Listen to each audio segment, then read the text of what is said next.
Welcome two times news Telugu. కరీంనగర్లో రాజస్థానుల ఆగడాలు ఎక్కువగా ఉన్నాయి. నకిలీ వస్తువులతో వ్యాపారం చేస్తూ రిటైల్ స్థానిక వ్యాపారులకు నష్టం కలిగిస్తున్నారు.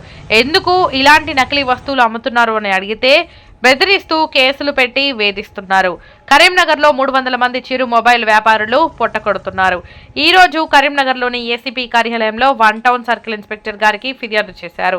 రాజస్థానీల ఆగడాలు అరికట్టండి అని మనవి చేశారు. 2019లో ఒకరుగా వచ్చి ఇప్పుడు 15 దుకాణాలు ఏర్పాటు చేసుకుని అందులో ప్రముఖ బ్రాండెడ్ వస్తువుల నకిలీ వస్తువులు అమ్ముతూ వినియోగదారులను దోచుకుంటున్నారు అని అన్నారు. కరీంనగర్ మొబైల్ అసోసియేషన్ వాళ్ళ మీద రాజస్థానీ వాళ్ళు దౌర్జన్యం చేసి మా మీద కంప్లైంట్ ఇచ్చారు సిపి గారి దగ్గర. అందుకే సిపి గారిని కలిసి కంప్లైంట్ ఇచ్చి మా సమస్యను పరిశీలించడానికి మేము అది చేసినాం. ఇంతమంది పొట్టలు కొట్టుకుంటా మా మీదనే దౌర్జన్యం చేసి మా మీద కేసులు పెడుతున్నారు కాబట్టి మేము సిపి గారిని, ఎమ్మెల్యే గారిని, కలెక్టర్ గారిని అందరినీ కలిసి వినతిపత్రాలు అందజేస్తున్నాం. మా సమస్యను సామరస్యంగా పరిష్కరించి మమ్మల్ని ఆదుకోగలరని, 300 మందిని ఆదుకోగలరని మా మనవి. 2019లో సేమ్ ఇలాగానే వాళ్ళు హోల్సేల్ చేస్తామని చెప్పేసి ప్రతి ఒక్కటి అగ్రిమెంట్లో సంతకాలు చేయడం జరిగింది అసోసియేషన్లో. దాన్ని మళ్ళీ 2019 నుండి ఇప్పుడు 2025 వరకు మళ్ళీ వాళ్ళు హోల్సేల్ చేస్తూ ప్లస్ రిటైల్ వ్యాపారం చేయడం వల్ల మాకు చాలా ఇబ్బంది జరుగుతుందండి. వాళ్ళు ఏంటంటే మాకు రిటైల్ చెయ్యము, మేము ఓన్లీ హోల్సేల్ చేస్తామని చెప్పేసి అగ్రిమెంట్ కాపీ కూడా ఉందండి మా దగ్గర. అది సాక్ష్యం కూడా ఉందండి. అది కూడా సబ్మిట్ చేసాం ఏసీపీ సార్కి. సో ఏంటంటే వాళ్ళు ఓన్లీ హోల్సేల్ చేయడానికి మేము రిక్వెస్ట్ చేస్తున్నాం అంతే. రాజస్థానీ వాళ్ళు అంతే. ఆల్రెడీ వాళ్ళు అక్కడ మా దగ్గర అగ్రిమెంట్ ఉంది. వాళ్ళు 2019లో వాళ్ళు సిగ్నేచర్స్ కూడా చేశారు. అట్లా చెప్పడానికి పోతే మా మీద దౌర్జన్యం చేస్తుండ్రు వాళ్ళు. అట్లా ఏం పేరు? మీ పేరు? శ్రావణ్. రాజస్థాన్కు చెందినటువంటి మార్వాడి వ్యాపారులు 15 మంది కరీంనగర్లో బ్రతుకుదెరువు నిమిత్తం వచ్చి ఇక్కడ సెల్యులర్ అండ్ టెక్నీషియన్ వర్కర్స్ల పొట్టగొట్టే విధంగా హోల్సేల్ వ్యాపారంతో పాటు రిటైల్ వ్యాపారం కూడా చేస్తూ 300 మంది మొబైల్ అండ్ టెక్నీషియన్స్ నే నమ్ముకున్నటువంటి జీవనోపాధిని దెబ్బతీసే విధంగా వ్యవహరిస్తూ ఉన్నారు.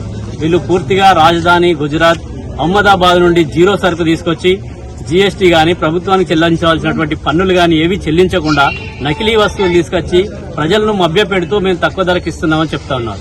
గతంలో 2019 సంవత్సరంలో రిటైల్ వ్యాపారులకు ఈ రాజస్థాన్ సంబంధించినటువంటి 10 మంది వ్యాపారులకు ఒక ఒప్పందం జరిగింది. ఆ ఒప్పందం సారాంశం ఏంటంటే ఒప్పందంలో రిటైల్ వ్యాపారులే చేయాలి ఇక్కడ ఉన్నటువంటి 300 మంది. అట్లాగే హోల్సేల్ కు సంబంధించింది రాజస్థాన్ మంది వాళ్ళు చేయాలి. కానీ ఆ ఒప్పందాన్ని తుంగలో దొక్కి ఈ రోజు మేమే రిటైల్ కూడా చేసుకుంటామని చెప్పి అక్కడ నుండి వాళ్ళని తీసుకొచ్చి టెక్నీషియన్స్ కూడా తీసుకొచ్చి వాళ్ళ షాపుల ముందు కూడా వాళ్ళు డబ్బాలు పెట్టి రిపేర్లు కూడా చేయించే విధంగా వ్యవహరిస్తూ ఇక్కడ కార్మికులను పొట్టగొడుతూ ఉన్నారు. అందుకని దీన్ని తీవ్రంగా ఖండిస్తూ సిపిఎం ఈ 300 మంది రిటైల్ వ్యాపారులకు సంబంధించింది కూడా మద్దతు తెలియజేస్తూ రేపు జరగబోయే పోరాటంలో కూడా సంపూర్ణ మద్దతు తెలియజేస్తున్నాం. ఇప్పటికే 1 టౌన్ సిఐ గారిని కూడా కలిసి వినతిపత్రం ఇవ్వడం జరిగింది.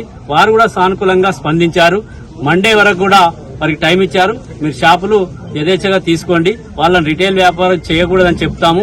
ఆ ఆజ్ఞను కనుక వాళ్ళు అతిక్రమించినట్లయితే బుధవారం రోజు చర్చలు జరిపి చట్టరీత్యా చర్యలు తీసుకుంటామని చెప్పి కూడా హామీ ఇచ్చారు. ఆ మేరకు ఇప్పుడు రిటైల్ వ్యాపారులు కూడా షాపులన్నీ తీసుకుంటారు. వాళ్ళు కూడా హోల్సేల్ వ్యాపారమే చేసుకోవాలి.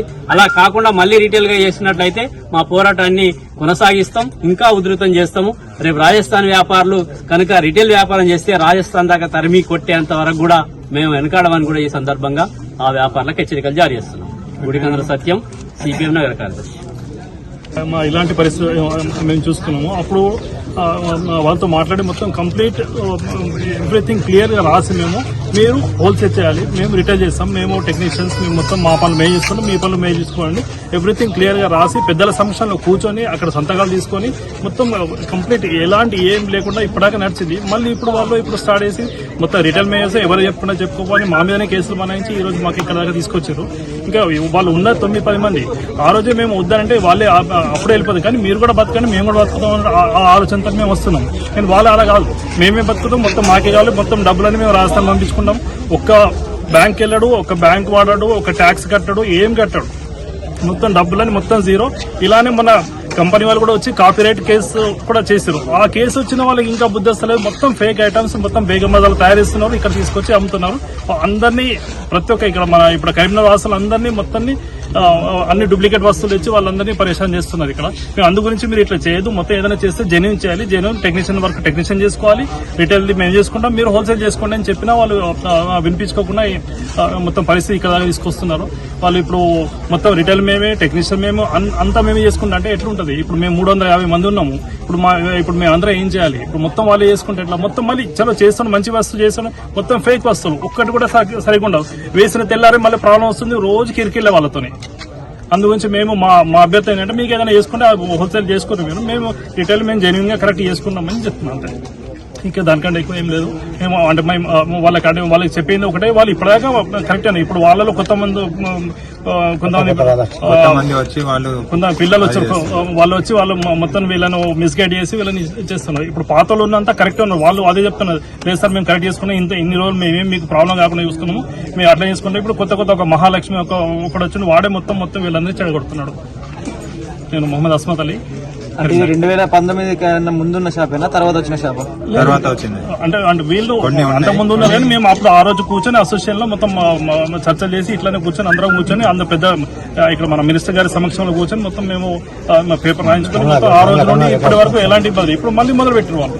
ఇప్పుడు ఎవరైతే ప్రాబ్లం క్రియేట్ చేస్తున్నారో వాళ్ళు 2019 లో చేసిన అగ్రిమెంట్ అప్పుడు ఉన్నారు. అతని సంతకం కూడా ఉంది. ఇప్పుడు మొత్తం ఆ కాపీస్ కూడా నేను నా దగ్గర భద్రపరిచి నేను ఆల్రెడీ సార్ కూడా చూపించాను.